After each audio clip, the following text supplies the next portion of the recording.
ज़ैनब को एक पुराना सरकारी अस्पताल में नर्स की नौकरी मिली थी। अस्पताल के पिछवाड़े में एक वीरान वार्ड था, वार्ड नंबर 13। वहाँ सिर्फ एक मरीज रखा गया था जिसका नाम तक फाइलों से मिटा हुआ था। सीनियर नर्स ने उसे समझाया, उस वार्ड के पास मत जाना, वो मरीज अजीब बातें करता है और जो सुनता है वो बदल जाता है। ज़ैनब को ये सब वहम लगा। एक रात जब वो गश्त पर थी, उसने वार्ड 13 की खिड़की के पीछे एक साया देखा। वो मरीज खड़ा था और धीमे से मुस्कुरा रहा था।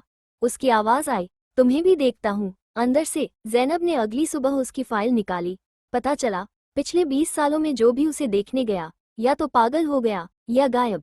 अगली रात ज़ैनब को एक सपना आया। वो खुद वार्ड 13 के अंदर कैद थी और वो मरीज कह रहा था, अब तुम्हारी बारी है, तुम सुन चुकी हो। अगले दिन ज़ैनब ड्यूटी पर नहीं पहुंची। जब स्टाफ ने तलाश की तो वार्ड 13 की खिड़की में वही साया खड़ा था, लेकिन अब वो मरीज नहीं, ज़ैनब थी।